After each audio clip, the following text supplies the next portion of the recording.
사도행전 2장 42절부터 47절의 말씀을 살펴보도록 하시겠습니다. 오순절날 120여 명에게 성령이 임해서 성령 충만함으로 방언을 말했을 때 전 세계 국가에서 모여든 경건한 유대인들, 그들에게 하나님이 그 방언 소리가 자신들의 국가 언어로 들리도록 그렇게 하셨습니다. 그 경건한 유대인들이 방언 소리 때문에 모였고, 그래서 처음엔 그것 때문에 놀랐는데 그 다음에는 자신들의 언어로 들려서 또 당황했습니다. 그런데 그들이 듣는 내용들이 하나님의 큰일 말하는 것을 모두가 다 동일하게 들은 겁니다. 그런데 그 중에 여전히 예수에 대해서, 복음에 대해서 대적하는, 또 불신앙적으로 반응하는 그들에게는 방언 소리로만 들린 겁니다. 그러니까 조롱하면서 술 취했다고 그렇게 말합니다. 고린도전서 14장 23절을 보시면 사도 바울은 고린도 교회를 향해서 권면하기를, 온 교회가 함께 모여 다 방언으로 말하면 알지 못하는 자들이나 믿지 아니하는 자들이 들어와서 너희를 미쳤다 하지 아니하겠느냐. 그러니까 방언 소리로만 들리는 그런 경우에 이 믿는다 할지라도 방언에 대해서 알지 못하는 자들, 또 믿지 아니하는 자들은 미쳤다고 그렇게 반응할 수밖에 없다는 것을 사도 바울은 말합니다. 이와 같이 사도행전 2장 13절에 보면 어떤 이들은 조롱하며 그들이 새술에 취했다고, 베드로가 오순절날 120여 명에게 하나님이 성령을 보내주셔서 성령 충만함으로 방언을 말하는 이 성령이 역사하시는 이 현상을 당황해하고 이 어찌 된 일이냐 이렇게 반응하는 자들과, 또 조롱하며 새술 취했다고 하는 이 반응하는 이들, 이건 성령이 임하셔서 성령의 역사하심이기 때문에 이거를 설명을 할 필요가 있었어요. 그래서 베드로는 구약의 세 곳의 말씀을 인용합니다. 요엘서 2장 28절부터 32절의 말씀과 시편 16편 8절부터 11절의 말씀, 그리고 시편 110편 1절의 말씀을 각각 인용하면서 이제 오순절날 성령이 임한 이 현상을 토대로 해서 예수에 관해서 복음을 핵심적으로 증거합니다. 그래서 요엘서 2장 28절부터 32절을 통해서는 하나님이 요엘 선지자를 통해서 말씀한 바를 지금 이루시는 장면이다. 하나님이 내가 내 영을 말세에 부어 주었기 때문에 지금 이런 현상이 일어난 것이라는 것을 말합니다. 그때 요엘 선지자가 누구든지 주의 이름을 부르는 자는 구원을 받으리라, 이렇게 예언한 것을 이 요엘은 여호와의 이름이라고 말했습니다. 그러나 베드로는 주의 이름, 예수의 이름을 부르는 자는 구원을 받으리라, 이렇게 증거합니다. 그리고 난 후에 하나님이 이 예수를 통해서 큰 권능과 기사와 표적으로 예수를 직접 증언하셨고, 예수의 죽음도 하나님의 정하신 뜻과 미리 아신 바대로 내어주셨다고, 그리고 이 예수를 죽음의 고통에서, 사망의 그 고통에서 풀어 살리셨다고, 그리고 하나님이 오른손으로 예수를 높이셨다고, 자신의 보좌 우편에 앉게 하셔서 하나님으로서 예수를 주님이요 그리고 구원자요 메시아인 그리스도로 나타내셨다고, 즉위하게 하셨다고, 주와 그리스도가 되게 하셨다고 하는 이 핵심적인 메시지를 전합니다. 그러니까 하나님이 예수를 친히 증언하셨고 예수의 죽음도 하나님이 주권적으로 역사하셨고 예수의 부활도 하나님이 하셨고 예수의 승천도 하나님이 하셨고 하나님이 예수를 하나님으로서 주님, 구원자로서 그리스도로 나타내신, 즉위하게 하신, 되게 하셨다고 하는 것을 증언했습니다. 예수가 하나님 우편, 하나님과 동등한 자리에, 하나님에게 최고의 자리인 우편에 예수를 앉게 하셔서 하나님으로서 주님이요 구원자로서 그리스도로서 이제 통치자로서 아버지께 성령을 받아서 이 120여 명에게 최초로 성령을 보낸 것을 말하는 겁니다. 이렇게 베드로가 증거한 다음에 온 이스라엘 백성들에게 이제 확실하게 증거합니다. 36절에 온 이스라엘 온 집은 확실히 할지니, 베드로는 온 유대인들에게 이제 확실히 알아야 할 내용을 증거합니다. 너희가 십자가에 못 박은 이 예수를 하나님이 주와 그리스도가 되게 하셨다. 주라고 하는 것은 구약에 하나님을 두고 말하는 거예요. 하나님으로서 주님이요 구원자로서 그리스도로서 하나님이 이제 나타내셨다는 겁니다. 즉위하셨다는 거예요. 그런 차원에서 주와 그리스도가 되게 하셨다. 이 설교를 들으니까 거기에 모였던 경건한 유대인들이 자신들이 직접 하지 않았지만 자기 민족의 종교 지도자들, 자기들의 민족이 하나님이 주와 그리스도가 되게 하신 예수를 죽였으니 얼마나 이 정죄감에 아주 고통스러워했겠어요.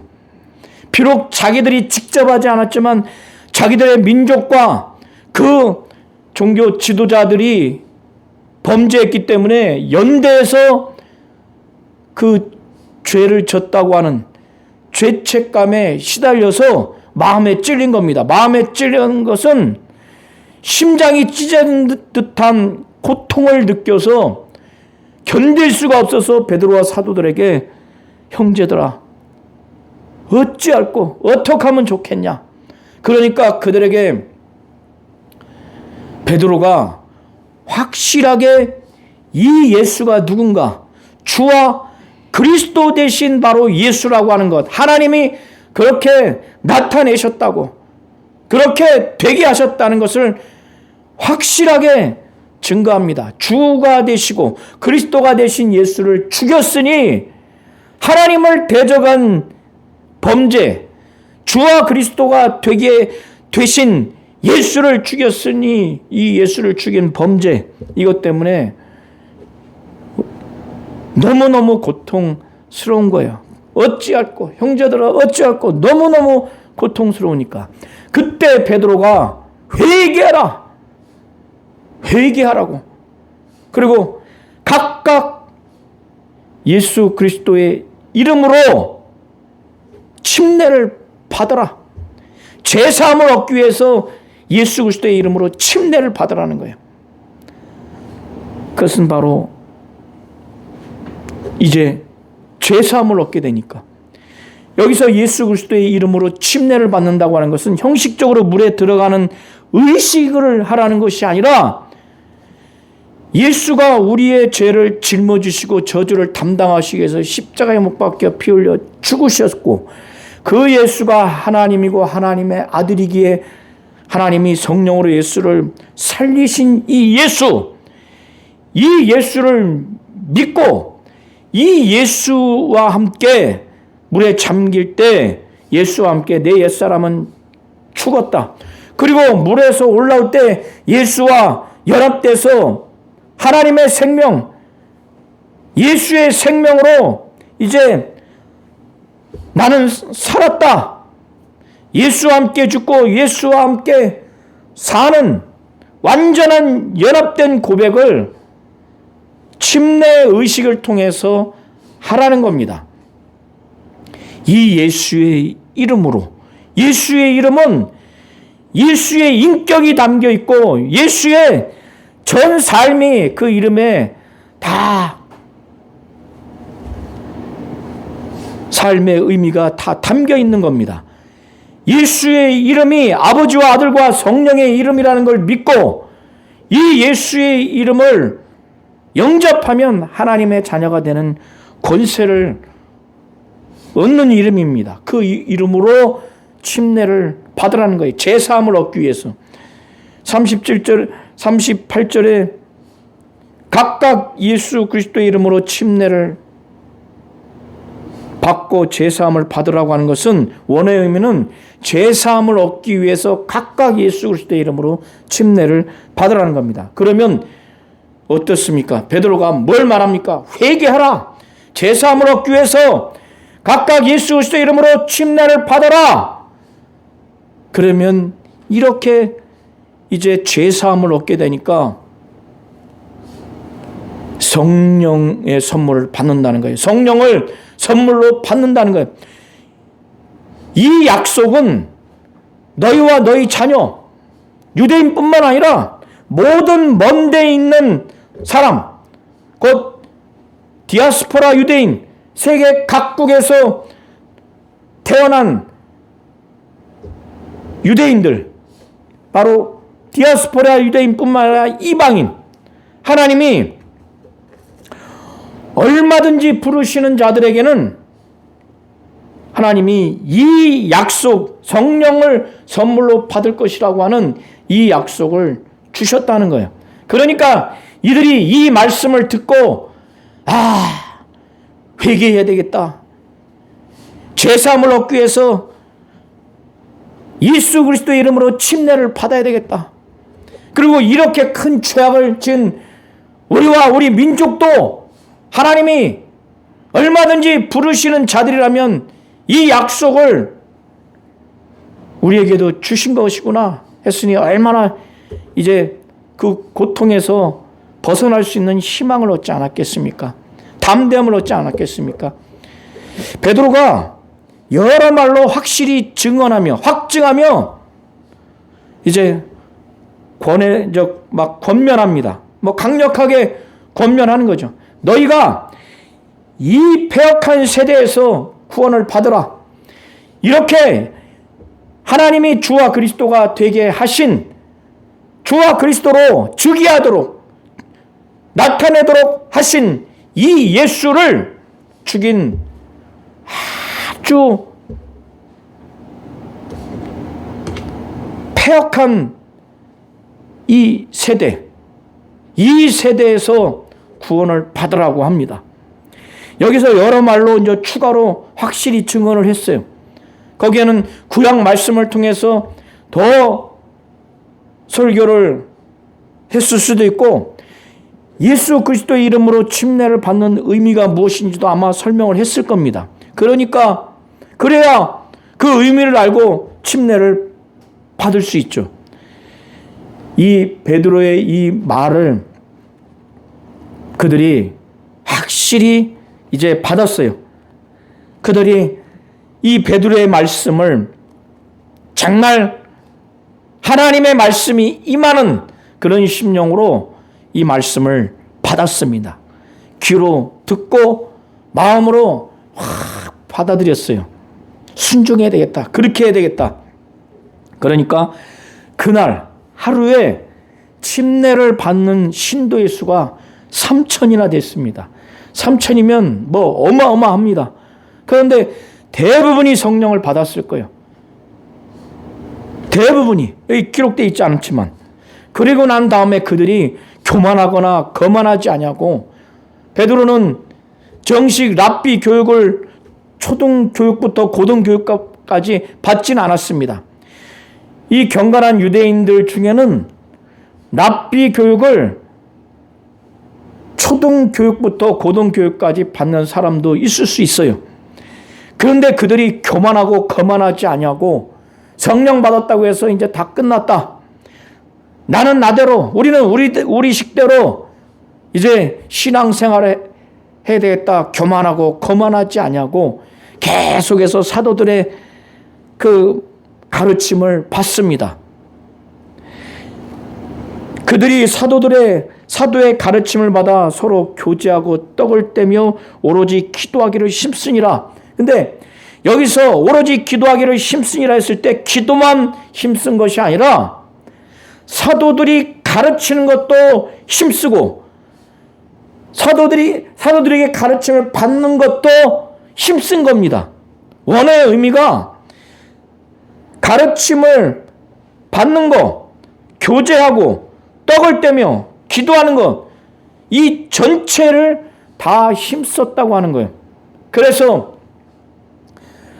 그들이 사도들의 가르침을 막 아주 간절하게 가르침 받기를 막 힘썼어요. 전심전력했다는 거예요.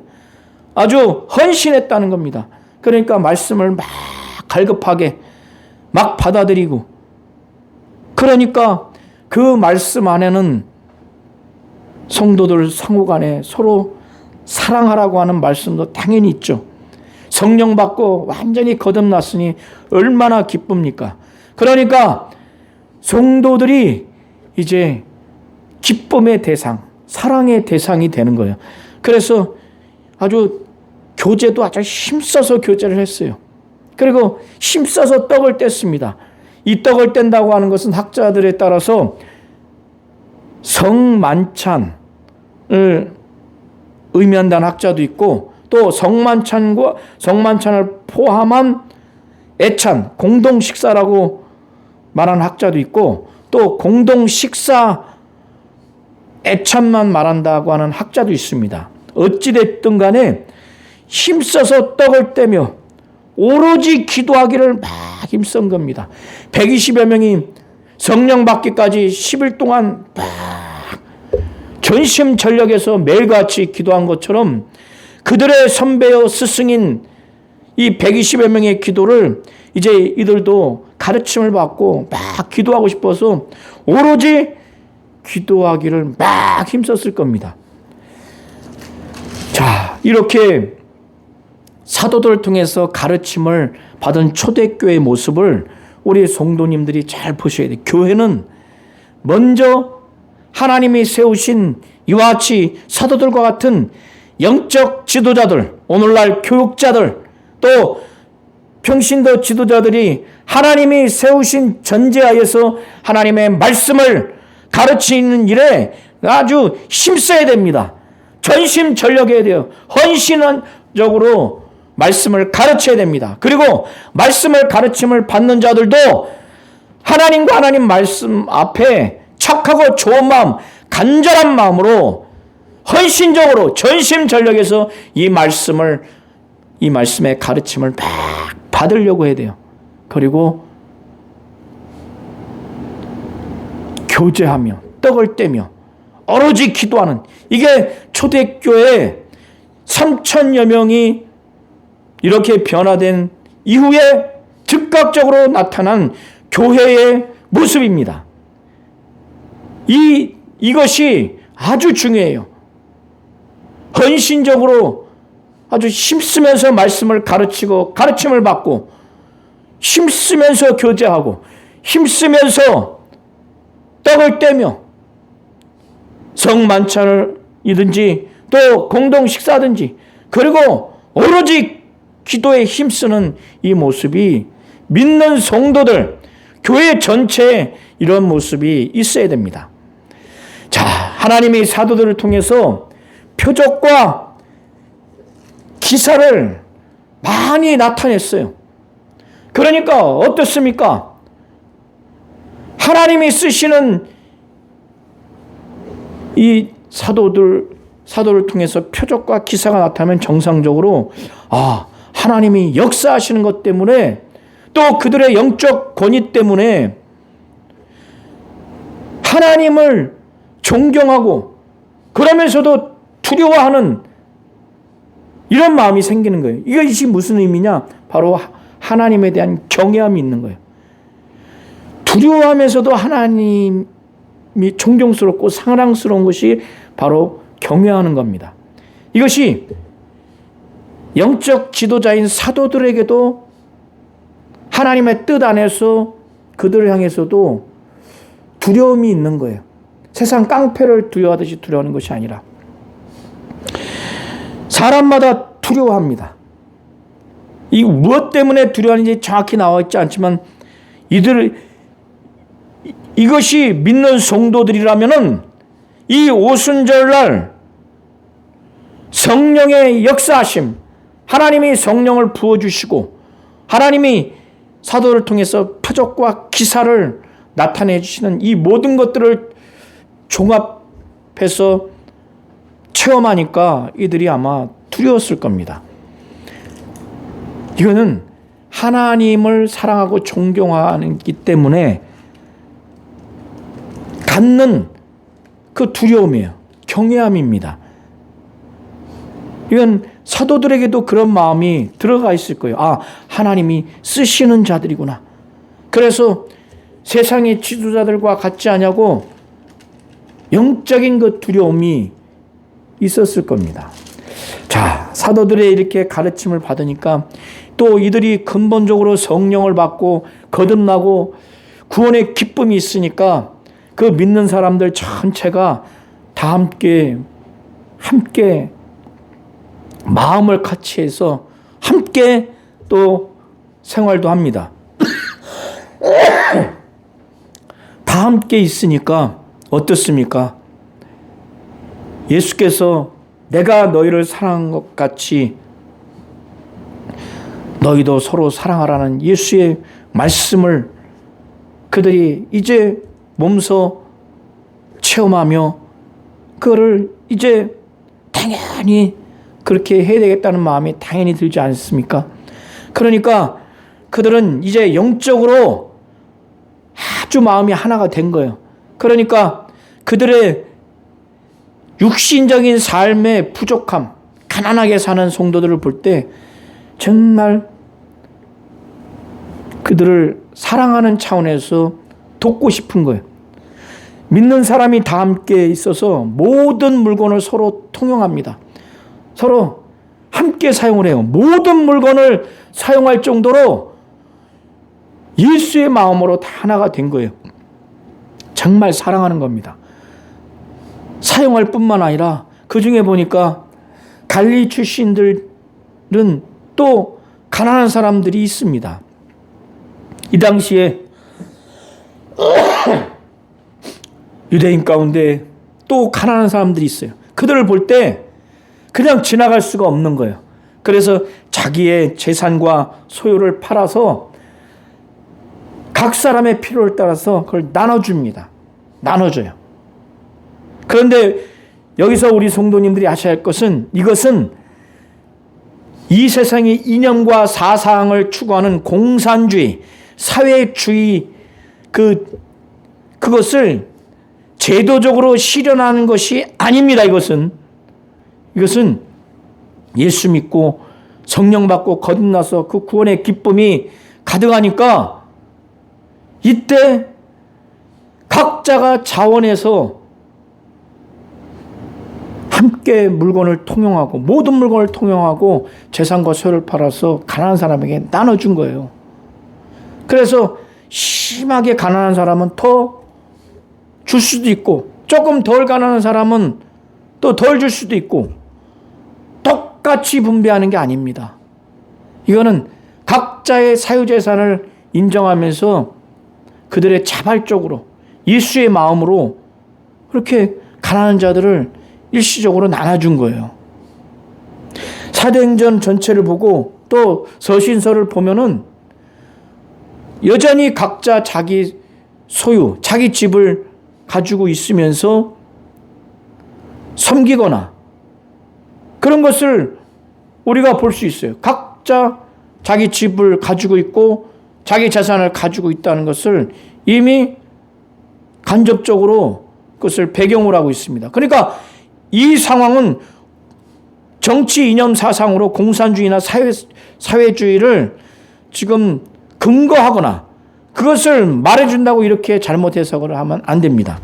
자, 이들은 영적으로 마음이 하나가 되니까 성령 받고 나면은 정말 예수의 마음으로 서로 사랑하려고 해요. 날마다 마음을 같이 해서 성전에 모이기를 힘씁니다. 이 당시에는 초기니까 유대인들이 계속 모였던 성전에 모이는 겁니다. 그러나 이제 유대인들로 인해서 핍박과 박해를 받으면 성전에 모일 수 없죠. 각 집에서 이제 그들은 기쁨과 순전한 마음으로 모여서 떡을 떼며 기쁨과 순전한 마음으로 음식을 먹습니다. 성전에 있을 때도 마음을 같이 해서 날마다 성전에 모이기를 그들은 아주 힘썼어요. 또 집에서도 떡을 떼며 순전한 마음과 기쁜 마음으로 음식을 먹습니다. 집에서도 아마 말씀을 가르침을 받고 하나님께 찬송하고 예배를 했을 거예요. 떡을 떼며 아주 순전한 마음, 기쁜 마음으로 음식을 먹으면서 음식 먹을 때만 그랬겠어요. 너무 좋죠. 하나님을 막 찬미하며 이들은 성전에 있든지 집에 있든지 하나님을 막 찬미해요. 찬송하고. 그러니까 이 당시에 불신 유대인들이 이들이 성령 받고 예수 믿고 성령 받고 거듭나서 구제하고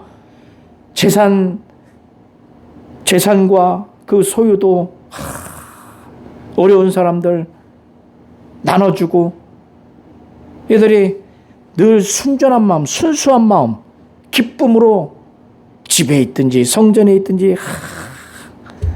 그렇게 신앙생활하고 하나님을 찬미하고 하니까 어떻습니까? 온 백성이 이 예수 믿는 자들을 그들을 개개인을 볼 때 이들 집단적으로 공동체를 볼 때 너무 호감이 가는 거야. 너무 이들이 아주 칭찬하는 거예요. 이 호감이 가고 칭찬을 가기 때문에 어떻습니까? 그 유대인들에게 긍정적인 영향을 주는 거예요. 여기서의 칭송은 호감, 칭찬이라는 의미입니다. 그러니까 어떻습니까? 하나님이 날마다 구원받는 사람을 이 믿는 초대교회 교인들 가운데 날마다 더 예수 믿도록 그렇게 구원받는 사람을 날마다 그 인원이 막 추가되도록 주께서 그렇게 하신다는 거예요. 여기서 이 주께서는 39절에 보면은 주 우리 하나님이 얼마든지 부르시는 자들에게 하신 것이라 했을 때 주 우리 하나님이라고 그러죠. 하나님이 그렇게 하신다는 겁니다. 교회가 구원받는 사람이 계속 늘어나는 것은 하나님이 하시는 겁니다. 우리 초대교회의 이 모습을 보시면서 특별히 42절에 보면은 사도들의 가르침을 힘써 받고 또 힘써 교제하고 힘써 떡을 떼고 힘써 오로지 기도하는 이것이 교회에 정말 필요한 그런 모습입니다. 초대교회에 좀 이런 모습이 있었습니다.